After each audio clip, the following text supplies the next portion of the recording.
Namaskar to all of you. We'll start the discussion with a prayer. Om Sthapakaya cha dharmasya sarvadharmaswarupine avatara varishtaya Ramakrishnaya te namaha.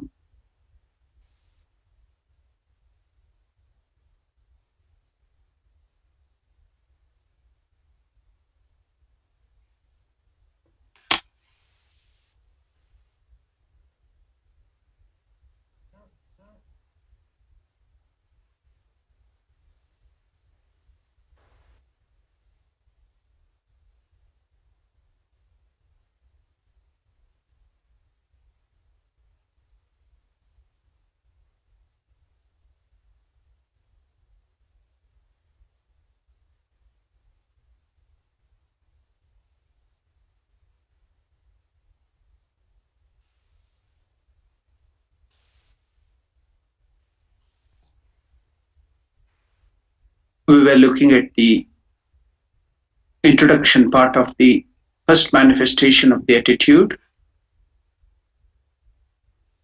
in the life of Sri Ramakrishna. We see the first definite manifestation of the attitude of an aspirant in the master's life when he was in his brother's school in Calcutta. On the day when Ramkumar, his eldest brother, admonished him to apply his mind to the acquisition of learning, to which he clearly replied, I do not want to learn the art of bundling rice and plantain.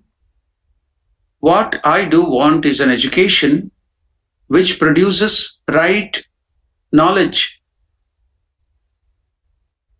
and enables man truly to achieve the real aim of his life. He was then about 17 years of age.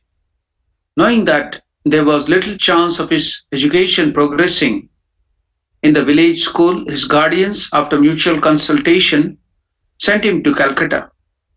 His religious-minded eldest brother, well versed in astrology and smriti, had started a Sanskrit school near the house of the late Digambar Mitra in Jamapukur and was teaching some pupils. He also took charge of the daily service of the deities in Mitra family as well as some other rich families of that quarter.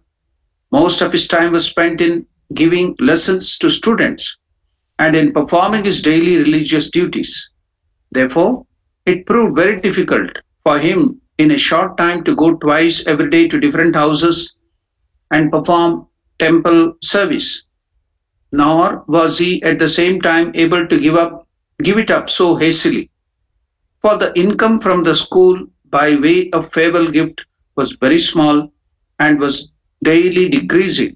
How could the household affairs be managed if he gave up what he was receiving as fee for the service of the deities?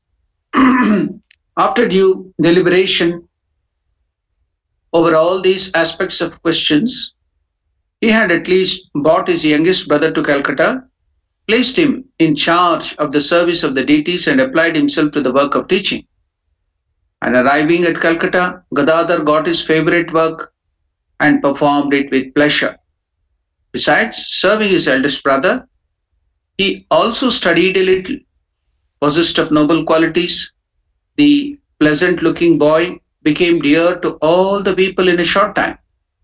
The veiled ladies of the respectable families of this place, even like those of Kamarpukur, did not feel any hesitation in appearing before him when they became acquainted with his smartness, guileless behavior, sweet conversation, and devotion to the gods. They were eager to get some odd jobs done by him and to listen to his devotional songs. Here also, as in Kamarpukur, the boy became the center of attraction of a group of loving people around him without any effort on his part. Whenever he had leisure, the boy met those men and women and joyfully spent some time in their company. The boy could therefore make no significant progress in his studies here also. Although Ram Kumar observed all this, he could not suddenly mention it to his brother, for it sat very heavily on his mind to think how he had already deprived his brother, their mother's youngest and dearest pet son, of the benefit of that maternal affection and brought him far away practically for his own convenience. Should he, over and above this, put obstacles in the way of boy's joy and satisfaction in life? When attracted by his noble qualities, people were lovingly inviting him to their house, and if he did so, would not the life of the boy in Calcutta be as unbearable as in a forest? If there were no bonds in the family, it would not have been necessary at all to take the boy away from his mother. It would have been enough if he were sent to some village near Kamarpukur to study under a learned scholar. In that case, the boy might have been with his mother and been educated at the same time. Although Ram Kumar did not complain for some time on account of these considerations, still urged by a sense of duty, he admonished the boy mildly one day and asked him to apply his mind to studies.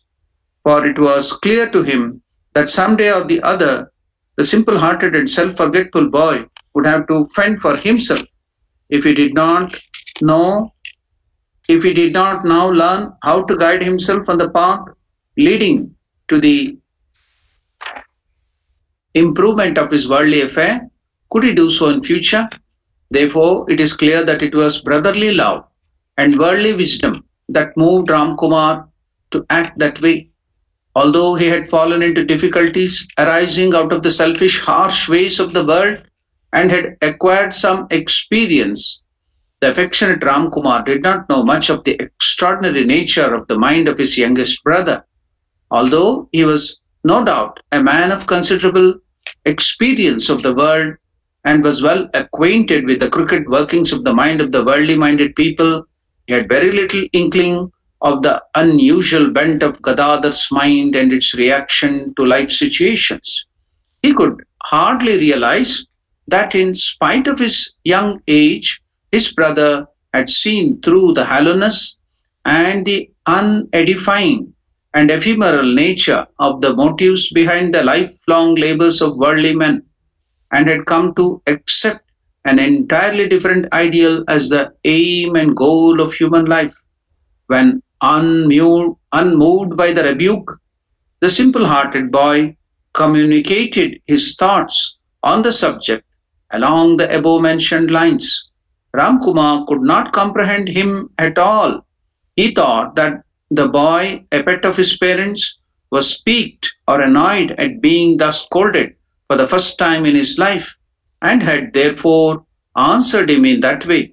That day, the truthful boy tried his best to explain his reluctance to go in for what was a mere bread-winning education. But who would listen to the words of the boy? A boy is after all a boy. Lo, we are in a world which thinks that if a man is above selfish consideration in his efforts, he must be suspected to have a deranged brain. That day, Ram Kumar did not understand those words of the boy.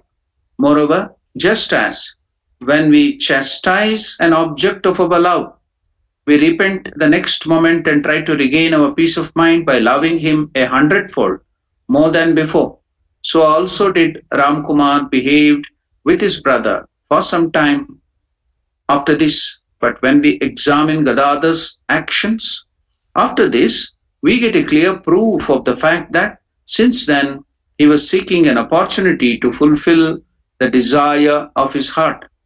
The current of events in the life of the master and his eldest brother flowed a little fast during the next 2 years. After this event, the pecuniary condition of his brother was daily deteriorating, and although he tried in various ways, he could not improve it. He pondered much in his mind whether he should close his school and take to some other job, but he could not come to any decision. He could clearly understand in his heart of hearts that if he spent his days that way Instead of soon adopting some other means for the management of his worldly affairs, he would be involved in debts and consequently suffer. But what means was he to adopt? He had learned no other occupation than those of teaching, performing sacrifices, and officiating at them. And had he the energy and perseverance or at this period of his life to make an attempt to learn some lucrative profession suited to the times? Again, if he did acquire an art of that nature and tried to earn money, it would surely be difficult for him to get time for his prayers and daily ritualistic observances. So, deciding to let Raghuveer shape his destiny according to his will, Ramkumar, he turned his mind from these thoughts and continued to do with a broken heart what he had been so far doing. For we think Ramkumar, who had great faith in God, was content with the little he had, and being good-natured was not very pushing in worldly life. But there occurred now, by the will of God, an event which showed Ramkumar a way out of that uncertainty and relieved him of all his anxieties. So we shall now proceed from the introductory part to the life of Sri Ramakrishna as we were doing.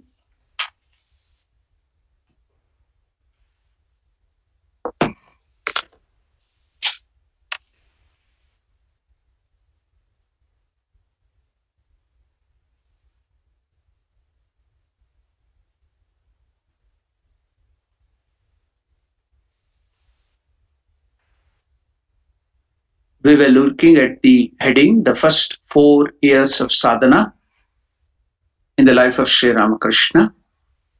Yesterday, we discussed about the character called Haladari and how he used to confuse Sri Ramakrishna by his doubtful assertions, when that would create doubt also in the childlike mind of Ramakrishna. He used to go and get it clarified by Divine Mother herself.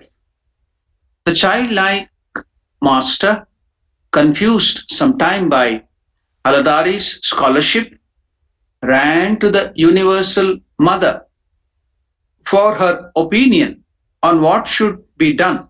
One day we were told Haladari proceeded to prove that the divine experience of the master in ecstasy were all untrue, and pointed out with the help of the scriptures that God was beyond existence and non-existence.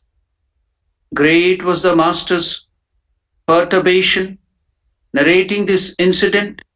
He said later, I thought that the divine forms I saw and the divine words I heard during Bhava Samadhi were then all a delusion. Had the Divine Mother indeed deceived me? Extremely anxious, I cried with the feeling of wounded love and said to Mother, O Mother, shouldst thou, O Mother, deceive me so? Because I am unlettered and ignorant, should you deceive me in this manner? That cry of agony would not stop. I sat and wept in the mansion. Some time afterwards, I saw a fog-like smoke rising suddenly from the floor and filling some space in front of me. I saw later in that smoke a beautiful living face of golden complexion with beard reaching to the breast. That figure looked steadfastly at me and said with a profound voice, My child, remain in Bhava Mukha. That figure repeated those words thrice. My child, remain in Bhava Mukha. My child, remain in Bhava Mukha. So that profound voice, that figure repeated those words thrice and immediately dissolved in the fog. And the fog like smoke also vanished into the void. When I had that vision, I got back my peace of mind. One day, the Master himself described this event to Swami Premananda, one of his direct disciples. The Master said that the same doubt had arisen in his mind once again when he happened to remember those words of Haladari. Sitting for worship, said our Master, I cried and pressed Mother importunately for a solution of the problem.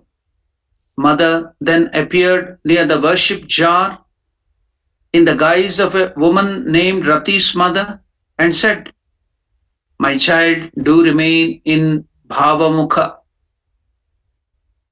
My child, do remain in Bhavamukha.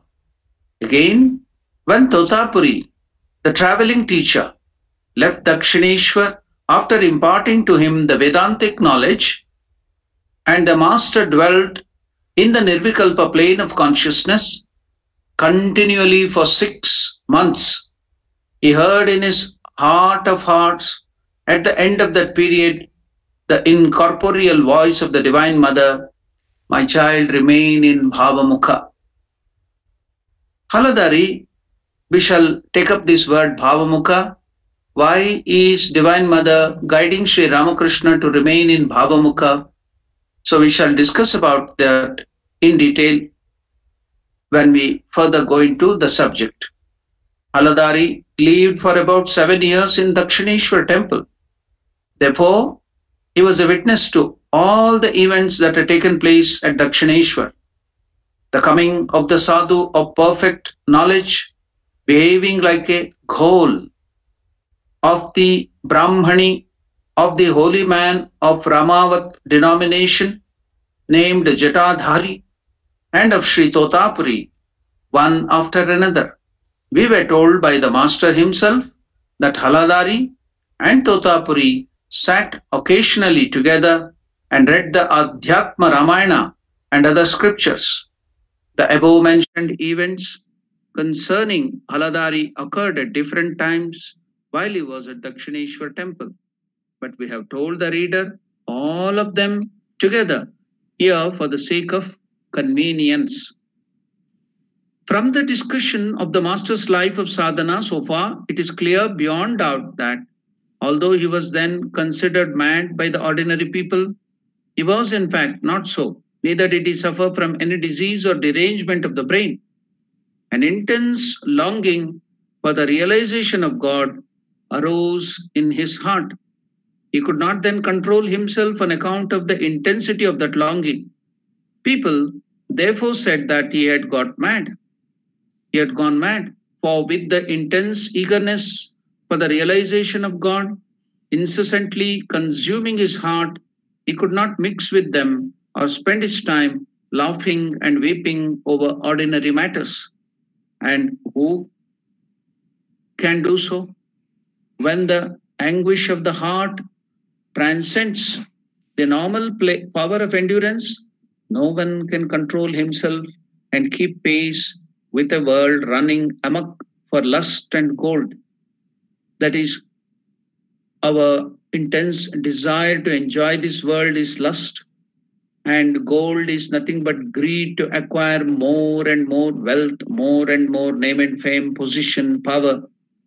So that Ramakrishna used to call in simple words as kama kanchana, lust and gold, and having its mind and speech and action at variance at every step. Because we have this desire, that is the lust, kama, and we have so much of greed to acquire this position, fame, power, money. So our thoughts will be different, our action will be different, our words will be different. So we think something, we tell something, we do something, because we have this desire and greed. So everything is in variance having its mind and speech and action at variance at every step because of this desire. But the limit of the power of endurance, one might say, is not the same for all. Some become overwhelmed with a little misery or happiness. Others again remain firm and steady like a rock in spite of there being a profound agitation in their hearts arising from either of them. Therefore, how can one know the limit of Master's endurance? In reply, we can say that his power of endurance was extraordinary. This will be very clearly understood if we reflect on the other event of his life. So now this power of endurance is very, very important in our spiritual life, because now we are studying the spiritual aspirants aspect of Sri Ramakrishna's life. So we should know what this endurance means. In Sanskrit, it is called sahana, withstanding all the difficulties in our life. And there is another word given by Sri Shankaracharya. The word was already there. He explains it in Vivek Chudamani. What is that? The word given there is titiksha. What is titiksha? Shankaracharya explains there. Sahanam sarva dukkhanam, enduring all the difficulties. Sarva dukkhanam, apratikara purvakam. So there will be no agitation, there will be no crying, there will be no, when all these difficulties comes, you will be always in a state of despondency. Oh, why this happened to me? So that state of mind where you will not feel all these things, when you get the difficulties, you keep your mind calm, endure all of them. That state is called titiksha. Sahanam sarva dukkhanam apratikara purvakam. Chinta vilaparahitam. No worrying, chinta, vilapa. Then you go on crying. Oh, this happened to me. Why did these difficulties come to me? So that is vilaparahitam. Sa titiksha nigatyate. There will be no remorse. There will be no revengeful attitude. So this kind of endurance of all the situations, whether favorable or unfavorable in life, that aspect of our mind is called titiksha. So here, Sharadanandaji Maharaj is describing Ramakrishna had this endurance, titiksha, to a very, very greater extent. So what are we to learn from this? As spiritual aspirants, we all should know we should develop this strength of mind, enduring whatever it may come. Have faith in God and go forward. No looking backwards or no stagnation. So that endurance will help us. Nothing should deter us. Any favorable or unfavorable, rather we will be always deterred by the unfavorable conditions, situations, difficulties. So here Ramakrishna is showing us through his extraordinary power of endurance of body and of mind, so that we too can do that, we too should do at this juncture. As spiritual aspirants, we should never care for any of the problems. Take the name of the Lord, just like Krishna is promising in Bhagavad Gita, Mam Anusmara Yudhyacha. Remember me and fight this battle of war. Do not be afraid of anything. Take my name, remember me and fight. That is what Krishna is telling. Mam Anusmara Yudhyacha. So here Ramakrishna is showing how to endure, how to overcome all the difficulties in life. So that is a very, very important aspect of spiritual aspirant. As spiritual aspirants, we should all learn to withstand all the difficulties and maintain this character called endurance, titiksha, perseverance. So all that takes different form. Do not care for all the other situation, just persevere, try, go forward, no looking backward. So now you should just remember one story which Sri Ramakrishna used to tell. By that we will understand what is perseverance. Now, two yogis were sitting and meditating. One yogi was so deeply in meditation, meditating there for many, many years. an anthill had grown over him, because he was sitting in that static posture and meditating. An anthill, Valmika, had grown over him. So he was meditating to that extent. One day he saw Narada Maharshi moving there, and he asked Narada Maharshi, "Oh great sage, where are you going to?" He told, "I am going to Vaikuntha to meet Lord Narayana." "Then can you ask the Lord, when am I going to get liberation or his darshan or his vision?" Narada Maharshi told, "Okay, I will do that for you." So again, he moved forward. He saw another yogi meditating, but he was not so deeply engrossed in meditation like this for many, many years. But he was a good yogi. He too saw Narada Maharshi and told, "Where are you going, great sir?" Narada Maharshi told, "I am going to Vaikuntha. Can you ask the Lord, when am I going to get liberation or his vision?" Narada Maharshi told, "I'll do that." So Narada Maharshi went to Vaikuntha, met the Lord and came back. And he told the answer given by Lord Narayana to both of them. So it was now the turn of the first yogi on whom the anthill had grown, and for many, many thousands of years he had sat in meditation. Now Narayana told, "You will get liberation, or you will get the vision of the Lord in 3 lives. You have to undergo another more 3 lives." Then the yogi got very upset. He told, "What? I have done sadhana for so many thousands of years, and I have to wait yet for 3 lives to get the vision of the Lord." He felt disturbed and then got up from meditation and went away. But on the contrary, when he went to the second yogi, was not so adept in meditation, and he had not meditated for many, many years, but he was trying very eagerly. So when Narada Maharshi went to him, the same question was asked by him again. "Did you meet the Lord? What did the Lord tell about his vision to me?" Then Narada Maharshi told, "My dear yogi, can you see the tamarind tree there?" "Yes, I can see the tamarind tree there." "So can you see how many leaves are there in the tamarind tree?" "Yes, innumerable." "So the number of tamarind leaves there in the tree, that much of life of tapasya you have to undergo to get the vision." Now the yogi was so happy. "Oh, at last, after so many years, millions of lives, I'm going to get vision of the Lord. I'm so happy. The Lord has told that he will give darshan after so many millions of lives. I'm very happy." Then he sat again in meditation. He was happy. "I'm going to get after so many millions of it. The Lord has told that I will give darshan to me.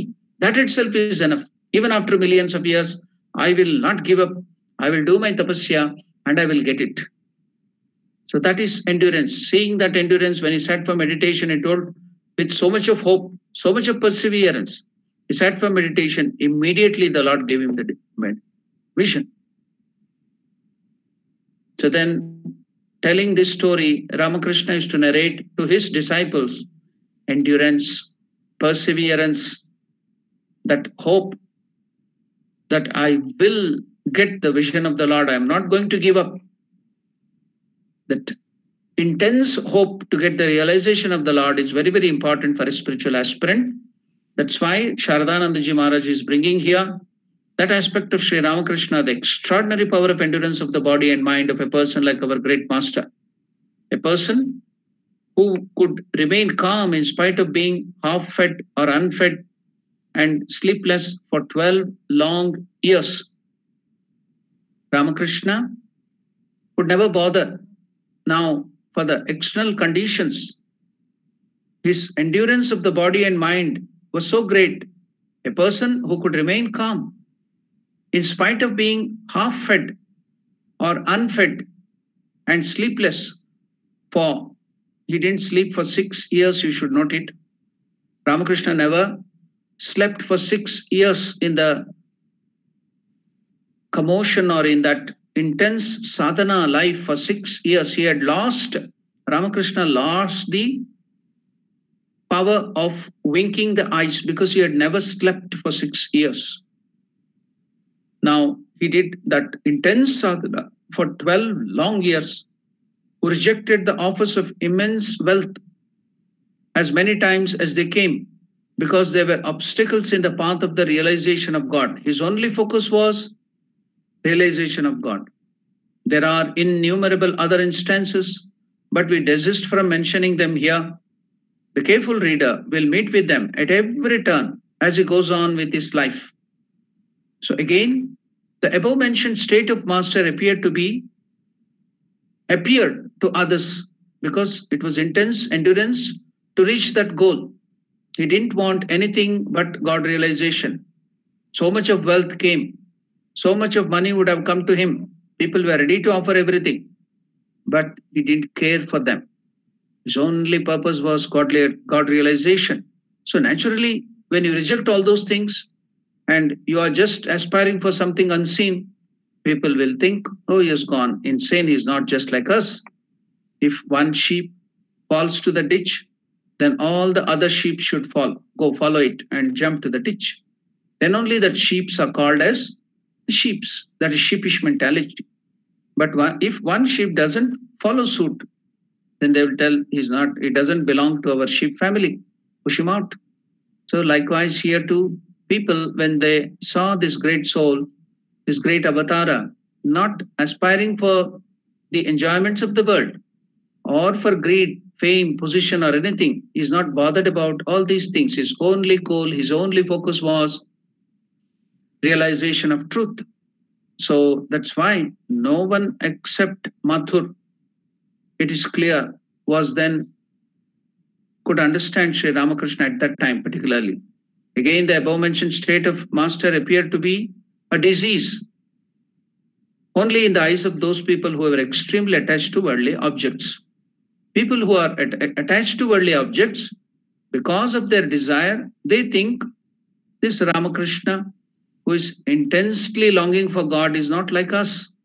So he is not fit to be in this world. He is insane. No one except Mathur, it is clear, was then present at the Kali temple at Dakshineshwar, who could, with the help of the reason and imagination, ascertain partially at least the mental state of the master. We cannot say when Kenarama Bhattacharya vanished immediately after initiating the master, for nothing was heard of him from Hriday or anyone else after that event. Therefore, the ignorant, covetous officers of the Kali temple were the only persons left to judge the actions and mental state of the master at that time. What they did, what they said, cannot at all be regarded as proof. It is therefore certain that the words of the holy men who came to Dakshineshwar at that time are the only reliable proof of it. From what has been heard from the master and others, it is known that those sadhakas and perfected men, far from deeming him a victim of insanity, had always a very high opinion of Sri Ramakrishna. The worldly minded officers, the money-making staff of the temple couldn't understand the high state of Sri Ramakrishna.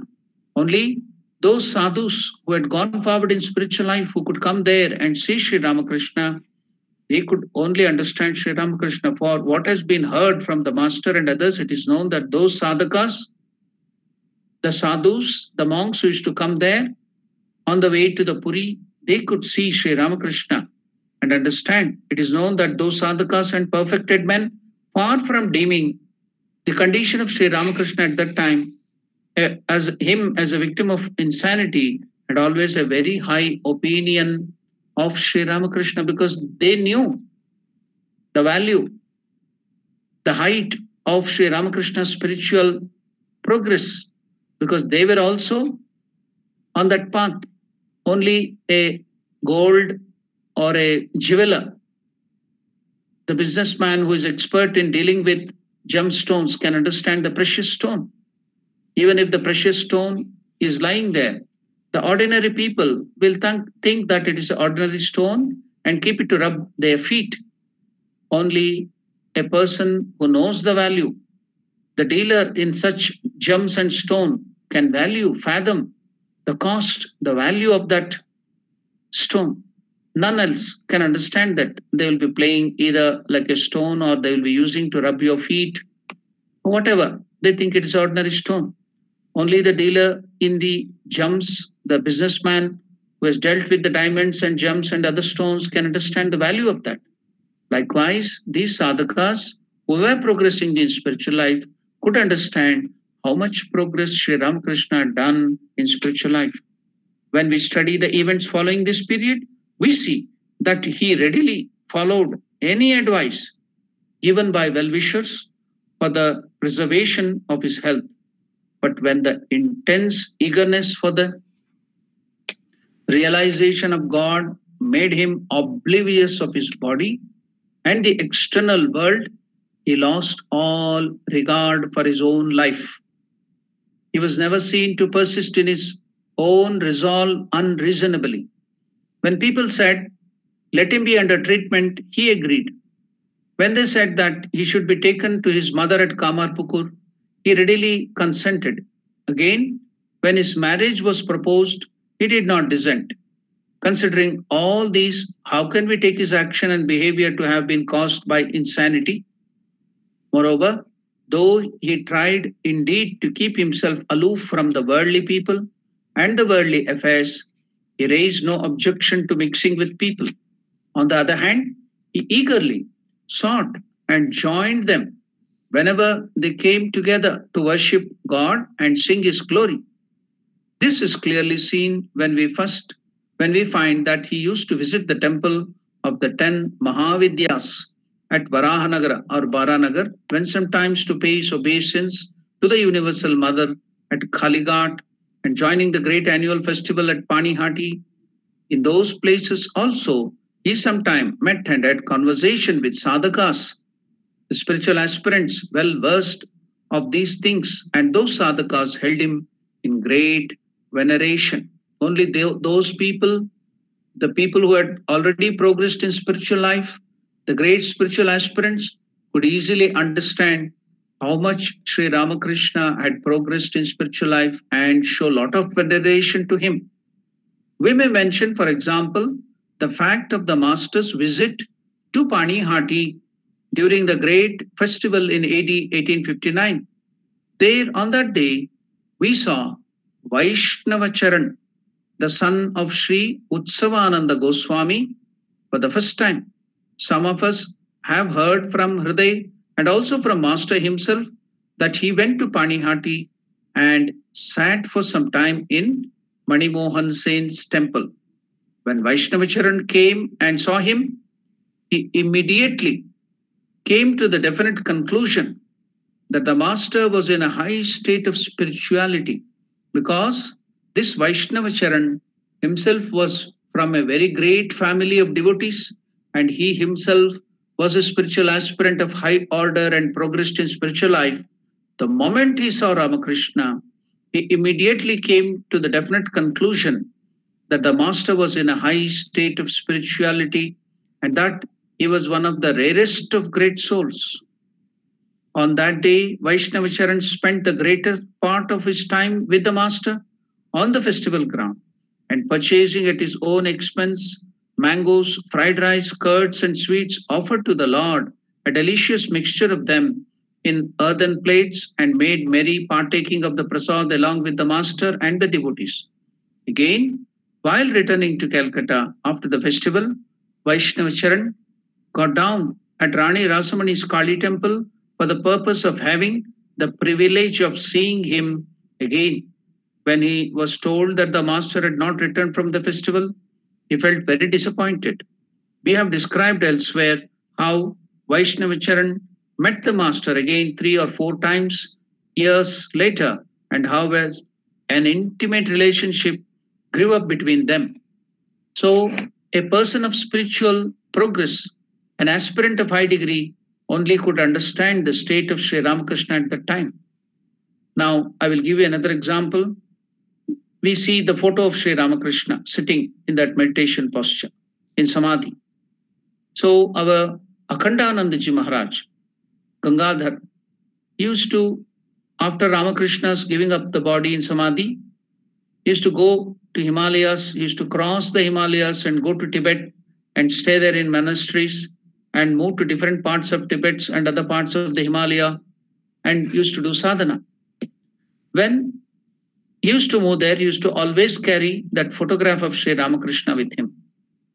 Once a monk of the Buddhist order, a lama or high ranking monk of the Buddhist monastery in Tibet, he was shown the photo of Sri Ramakrishna. When he saw that photo of Ramakrishna, he told, this is the photo of a person sitting in high, very high state of meditation. You can see he is Buddha himself.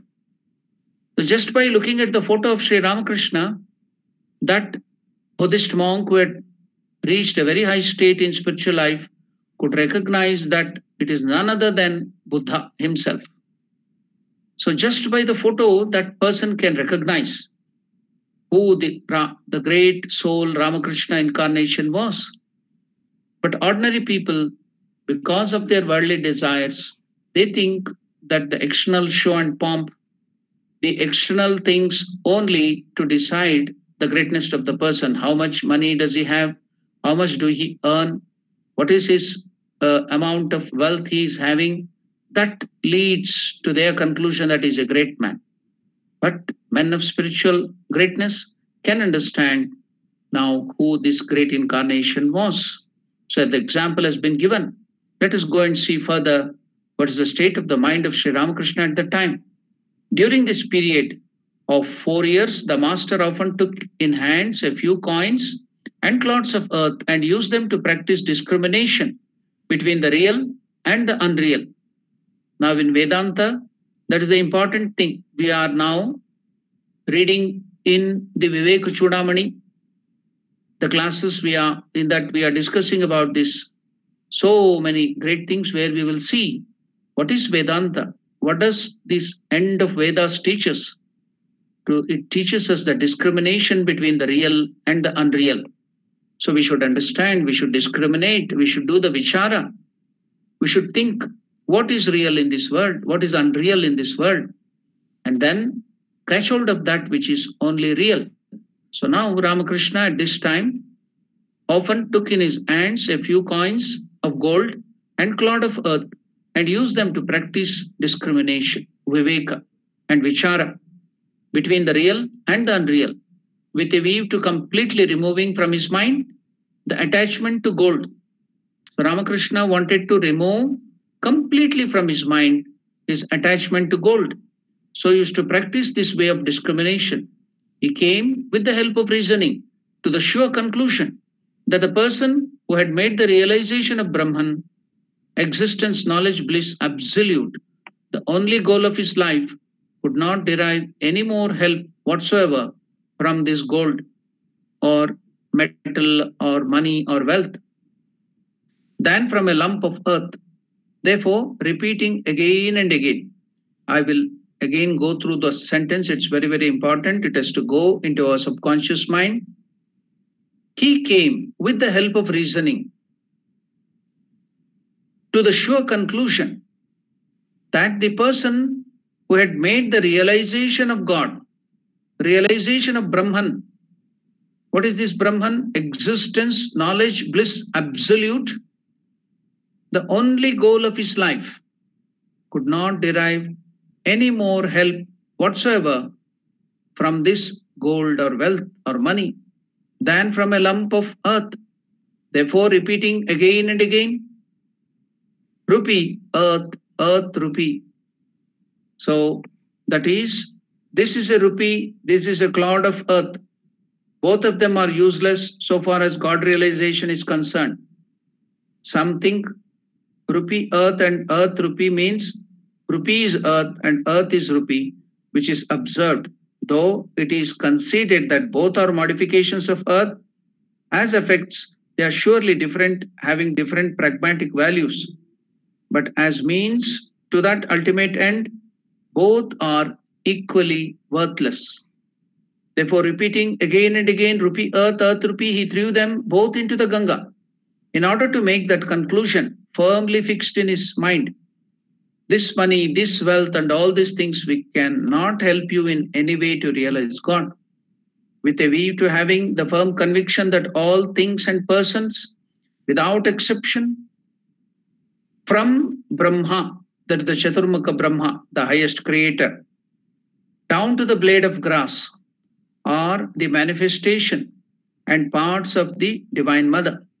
The Master partook of the livings from the plates of the poor and cleaned the place where they had taken their food for the purpose of completely removing pride and egoism from the mind and of having the conviction that he was not superior in any way, even to the object of universal aversion.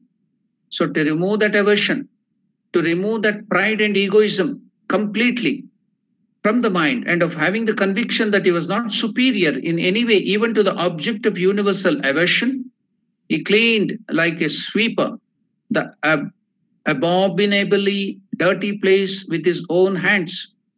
Again, in order to overcome the sense of aversion for objects generally considered despicable, he adopted the practical step of looking upon ordure and sandal paste as the same, insofar as both of them are the product of the same 5 elements. To reinforce this conviction on his mind, he touched the fecus of others with his own tongue and with perfect equanimity of mind. All these and many more extraordinary and unheard of disciplines were performed by the Master during this period. When we ponder over those practices and the divine visions of the Master during the first 4 years, it becomes clear what a unique and intense longing for realization of God had seized him, and with what an extraordinary faith he had plunged himself into sadhana. Such features of his life make us convinced that even without any external aid, he was, by the sheer intensity of his yearning, able to attain the perfect vision of Divine Mother and thus have the only ambition of his life fulfilled. And having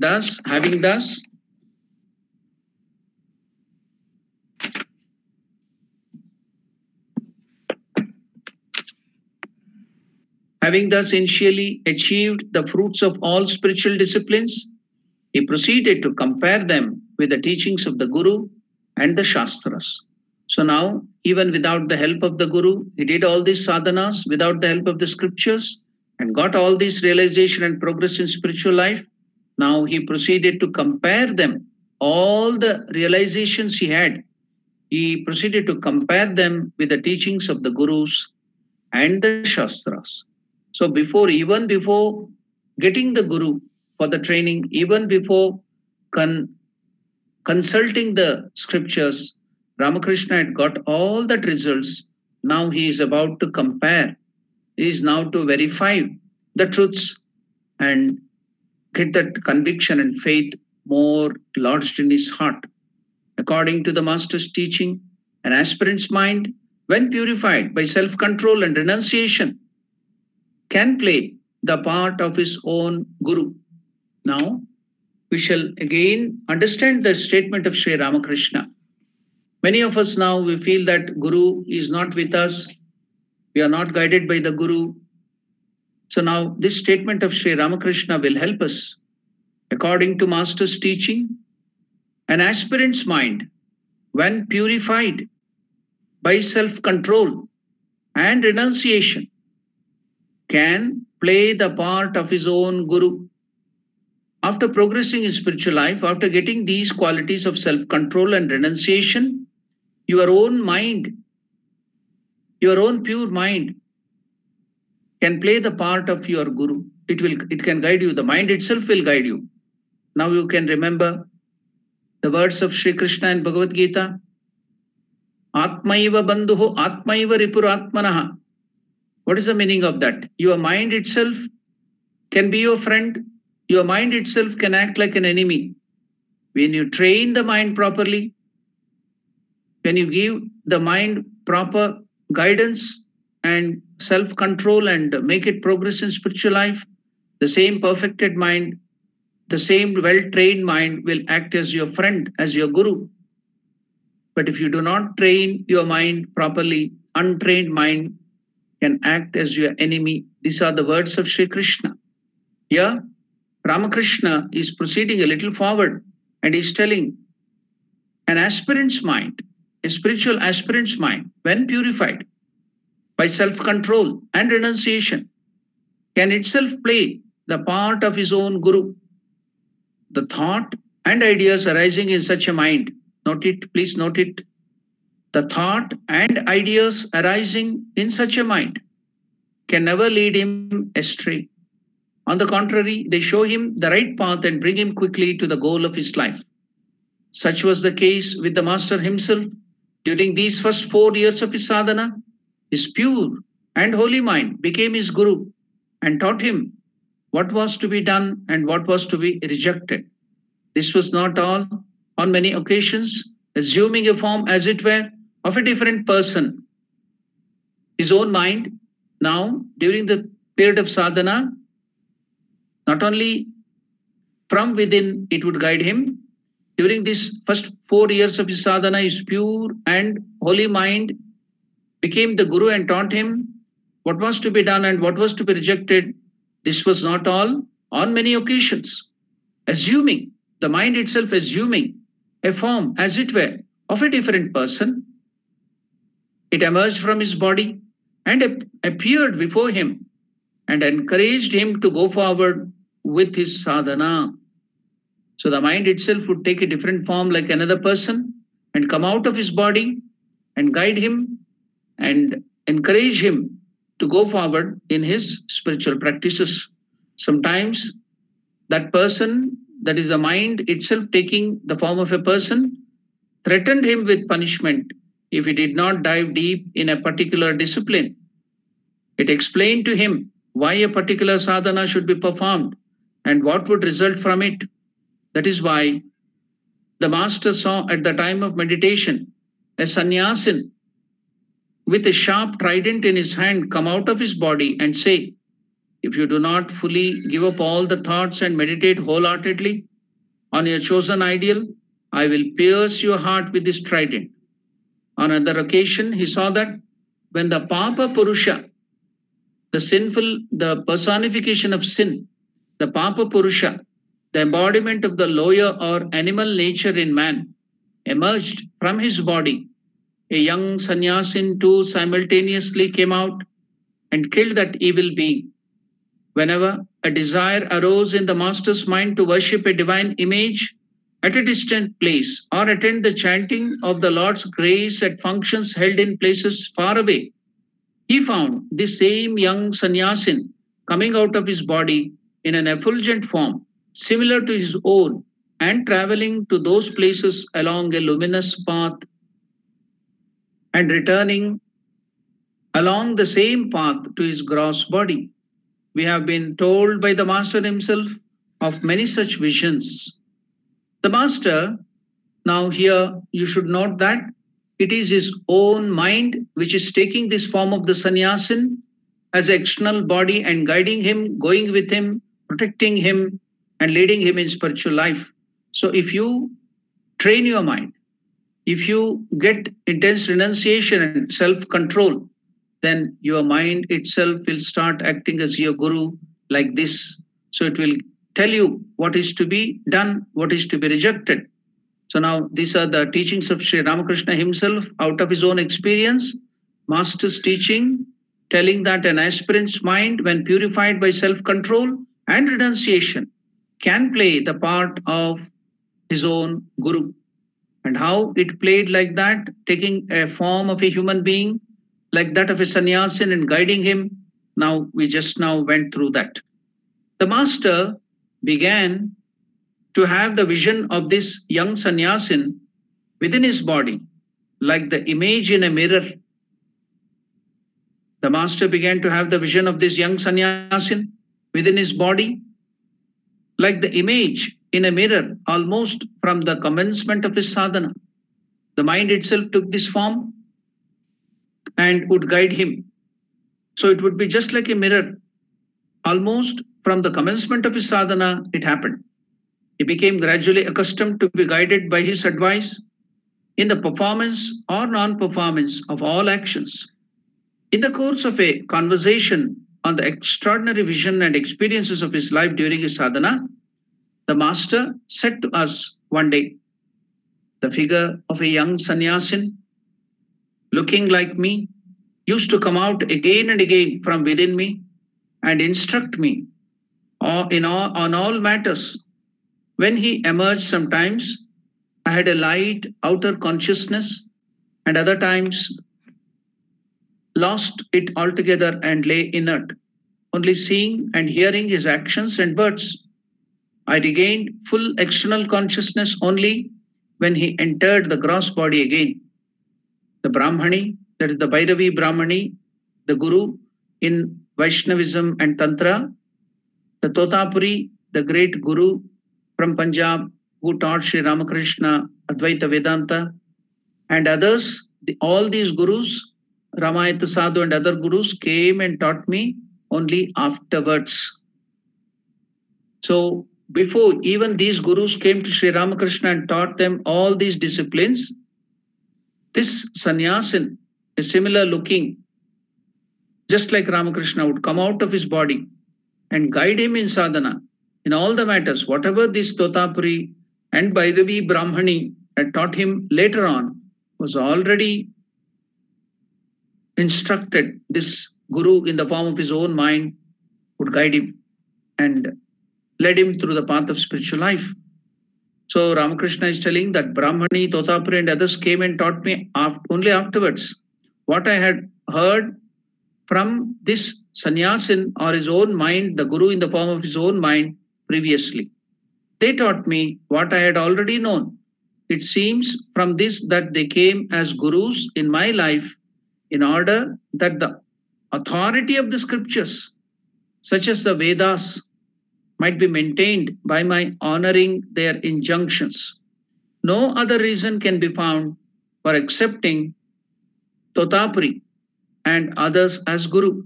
So for Ramakrishna, a highest spiritual aspirant, it was not necessary for him to get into this mode of sadhana by the instruction of Guru, because everything was already done. He knew everything. He was guided by his own mind as the Guru.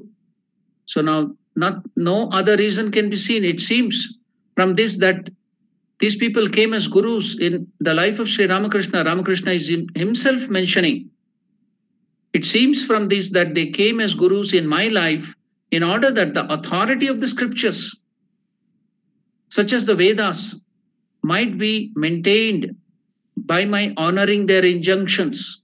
No other reason can be found for accepting Totapuri and Bhairavi Brahmani and other Gurus. When the master went to Kamarpukur during the latter part of his period of this sadhana, another extraordinary vision occurred. This vision took place while he was going in a palanquin from Kamarpukur to Hriday's house in the village of Shihor. So now, in those days, because the mode of transportation was this horse carriage or moving on the horse or carried by some people in a palanquin. So now Ramakrishna was going in the palanquin from his place Kamarpukur to Shihor. It is something like 7 or 8 kilometers. So this vision took place, Ramakrishna is telling, while he was going in a palanquin from Kamarpukur to Hriday's house in village of Shihor.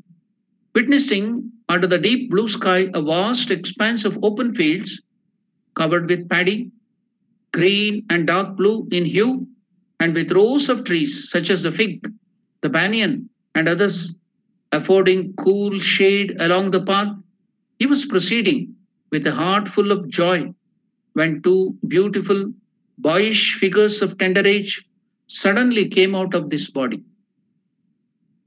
Ramakrishna is explaining about his vision while he was going in the palanquin, he was witnessing under the deep blue sky a vast expanse of open field covered with paddy, green and dark blue in hue, and with rows of trees such as the fig, the banyan, and the other affording cool shade along the path.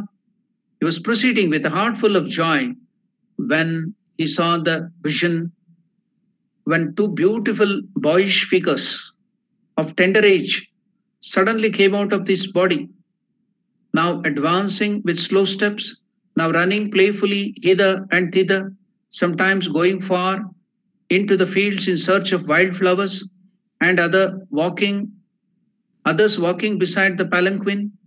They laughed and joked, conversed and made merry as boys do. They thus proceeded happily for a long time, and then they came back and entered his body.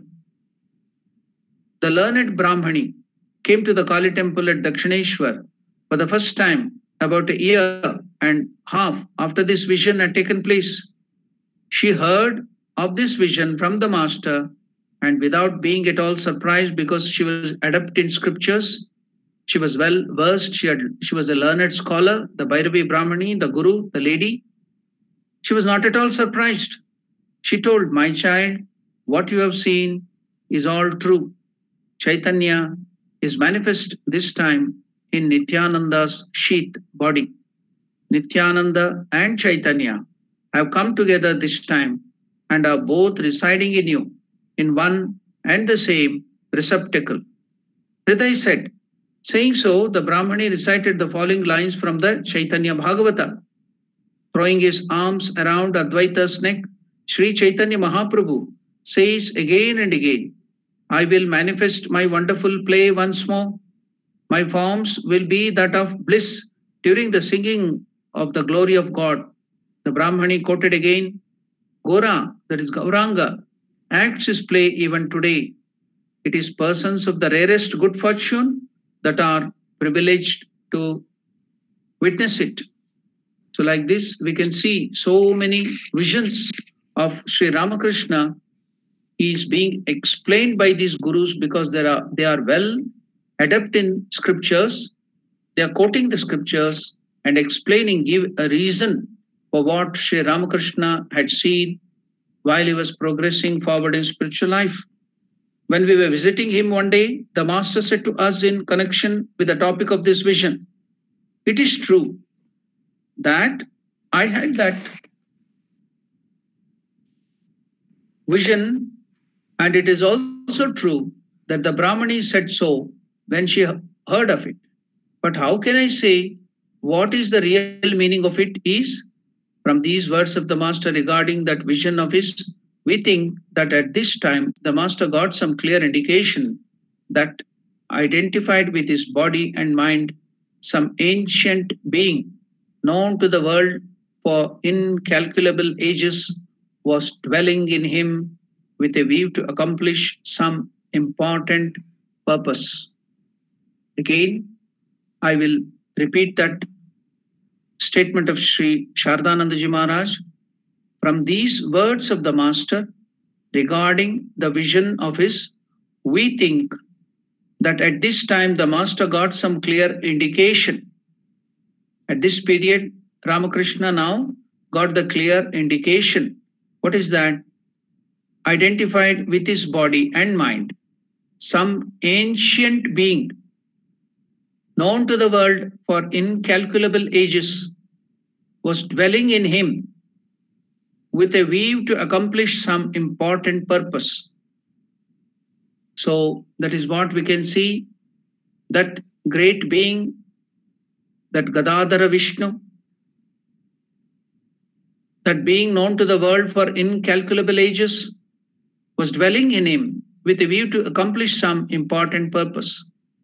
It seems that the extraordinary indication that he had about his individuality, with the help of these visions and experiences, clearly convinced him in course of time that the one who had manifested himself in Ayodhya,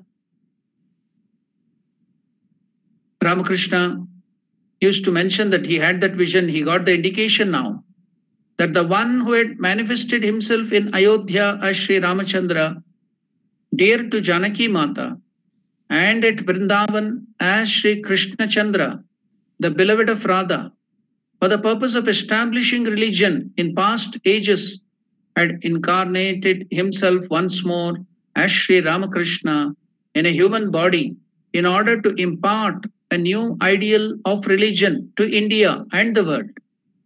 For when we were with him, we heard him say again and again, both when he was in full enjoyment of health and when the body was stricken down by agonizing ailment, the one who became Rama, the one who became Krishna, is now within this case showing his body.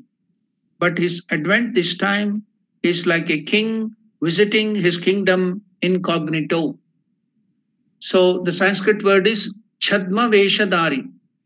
Just like the king, when he wants to know the condition of his subjects, when he cannot believe his own ministers, his own spy people who is to give the news of his subjects, will himself disguise himself like an ordinary person, because if he goes like a king, people will not give him the true details of what is in his nation.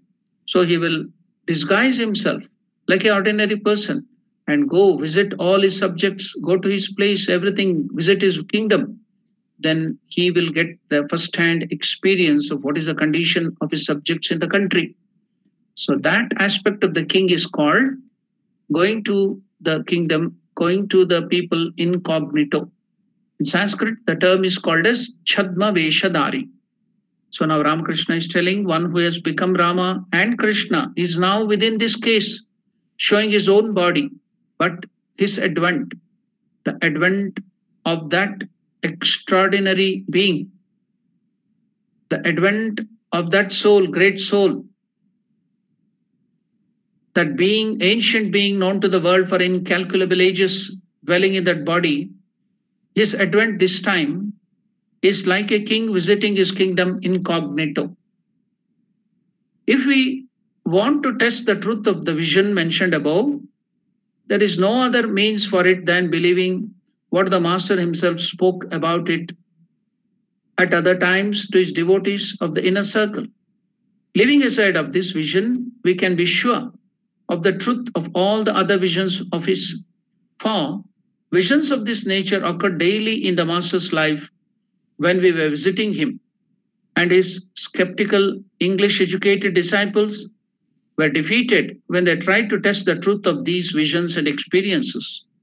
Though we have given a few such examples elsewhere, we shall record here one more for the satisfaction of the reader. It was the end of 1885 when the people of Calcutta, men, women, and children, were all filled with joy and enthusiasm as usual on the occasion of the great autumnal worship and festival. Although the current of that bliss was being particularly felt in the hearts of Master's devotees, there was a great obstacle standing in the way of its manifestation. For he, in whose company they felt the surge of delight, was seriously ill. The Master was suffering from the cancer of the throat at that time. The devotees had hired a 2-storied house at Shampukur in Calcutta and had bought the Master there about a month previously. Mahendralal Sarkar, the well-known doctor, was treating him and doing his best to cure him. But the disease had shown no signs of abatement so far. On the contrary, it was worsening by degrees. The householder devotees would come to the house morning and evening and supervise and make all necessary arrangements. Many of the young student devotees were engaged in the service of the Master at all times except when they went home to have their meals.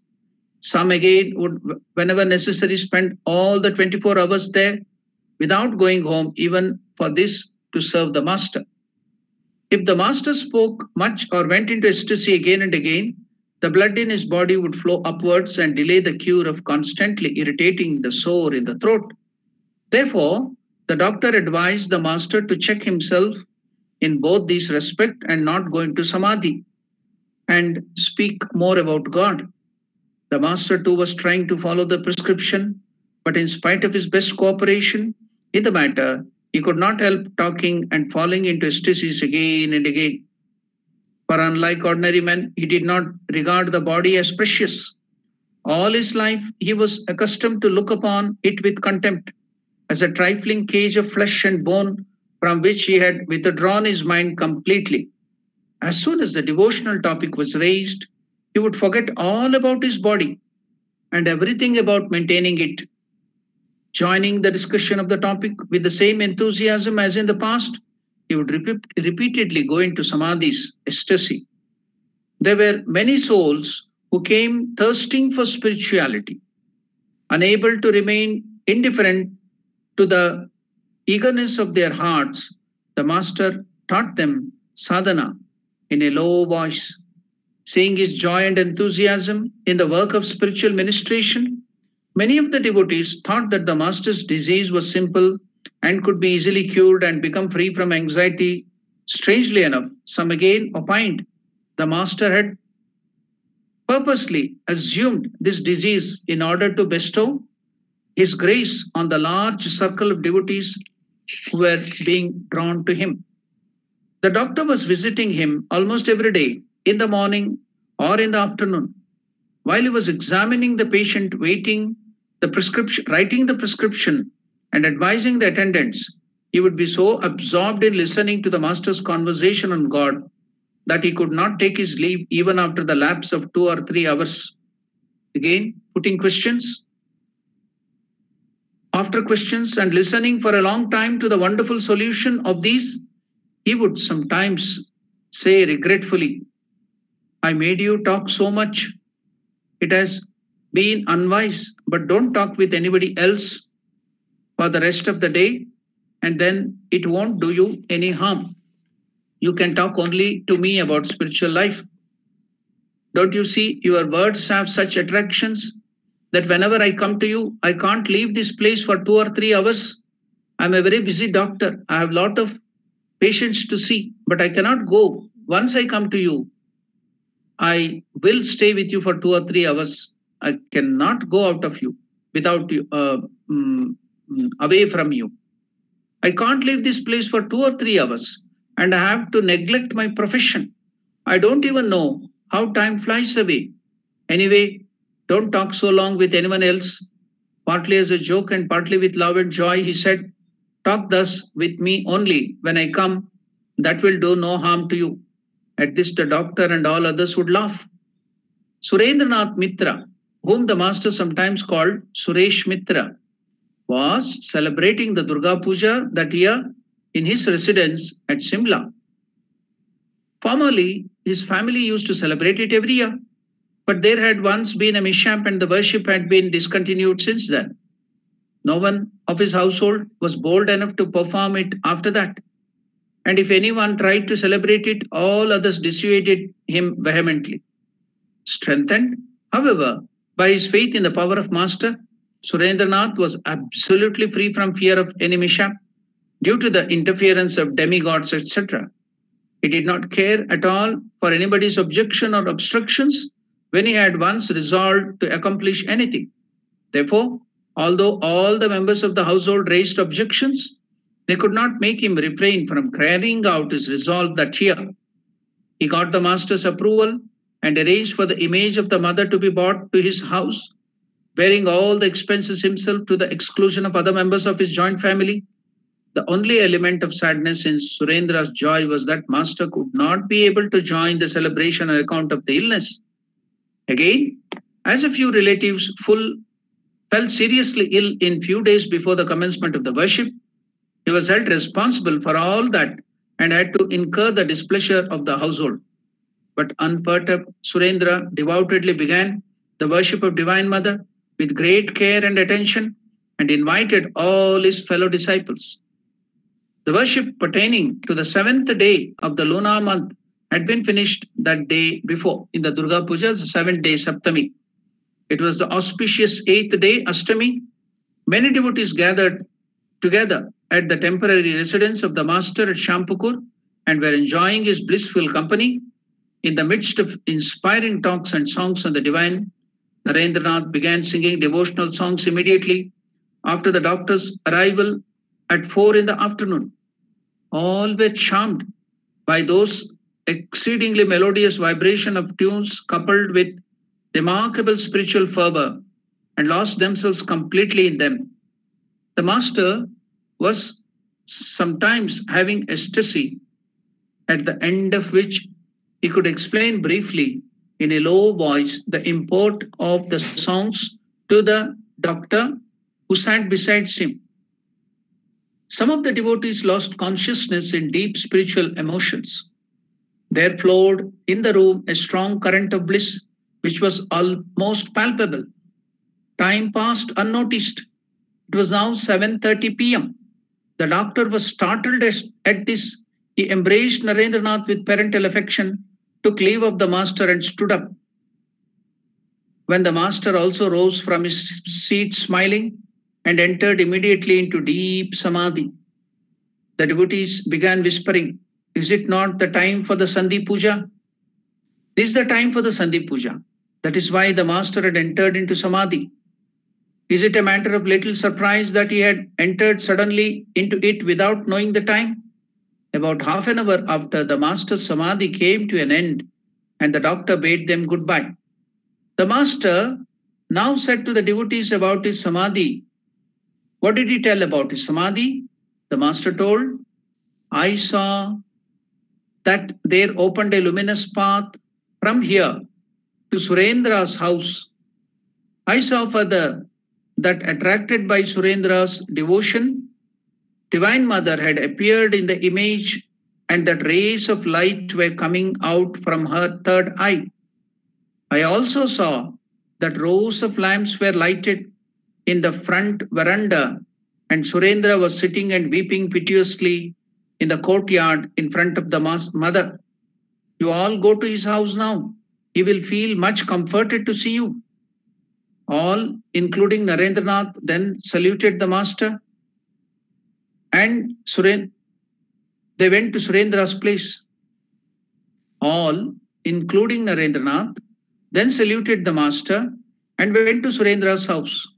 They questioned Surendra and came to know that rows of lamps were actually lighted in that veranda.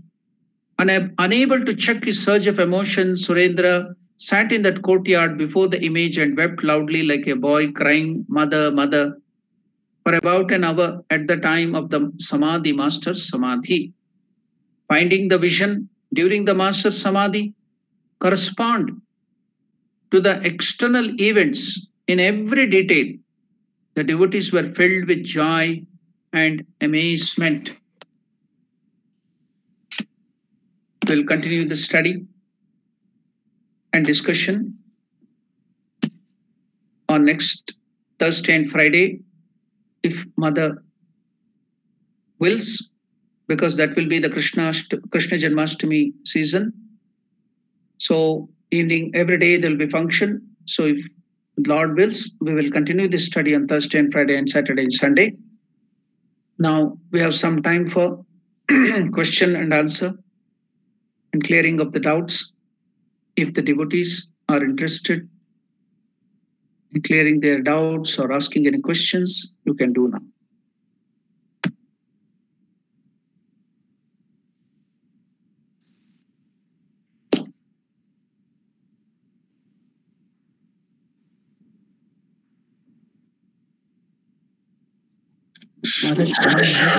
Yes, Madhu. So Maharaj, this mind becoming one guru, is it after a certain period of time, or when you move forward in spiritual life, when you get that mode of self-control, and also when you are attain to certain state of spiritual progress, then your mind itself will start acting as your guru. When it becomes pure and when you have attained some self-control, because it is the same Atman, the God, the Lord who is present in your heart too. So that Lord himself now, because of the layer of ignorance has been removed, it will start manifesting. The Lord who is in your heart himself will act as your guru when you progress forward in spiritual life and attain some self-control. Okay, Maharaj. Thank you. Yeah. Maharaj, pranams, Maharaj. Pranams, Rakal, please tell. Maharaj, what is vision, Maharaj? How is it different from imagination or the mind clearly visualizing? How is vision different from these things? Yeah. Now, Ramakrishna himself used to tell, and the direct disciples also used to tell about it. The difference is when you have some imagination or hallucination, the result on your mind and life will be very less or least. Nothing will happen. There is no impact on your life. Hallucination and delusions or imaginations will not have a lasting impact on your life. But when you have the real visions, then you will see it will reduce the negative tendencies of kama, krodha, mada, matsarya, lobha, the greed, the lust, the anger, and all the things will gradually reduce when you have real visions. And that will be making a lasting impact on your mind and subconscious mind. And it will goad you, it will pull you, it will take you towards that spiritual fulfillment. So visions will help in leading you forward and making your mind strong and removing all the negative tendencies. So, and it will be everlasting. It will make an impact for you to intensely love God. It will increase your love for God. So, this is the difference between the hallucination. Many people claim that they had that vision, this astral travel, that and this. So, most of the times it will be hallucination and delusion. You can check it yourself. So, has it made a lasting impact on my mind? Has it helped me to increase my devotion towards God and spiritual life? Has it helped me to remove these bad tendencies of kama, krodha, the lust, the anger, the the hatred and all other things? Then that is vision. Otherwise, it is just imagination and hallucination. That is a litmus test. You can test it yourself. Thank you, Maha. Yes, Raka.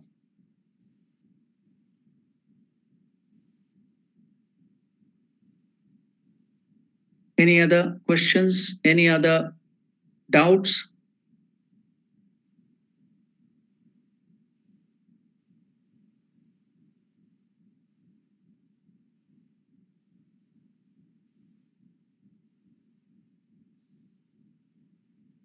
Okay, now we'll end the session with the prayer because there is no questions or no doubt. We shall end the session with the prayer. Om Priyatam Pundarikakshaha Sarvayagneshwaro Harihi Tasmin Tushte Jagat Tushtam Prenite Prenitam Jagat Harihi Om Tatsat Shri Ramakrishna Arpanamastu.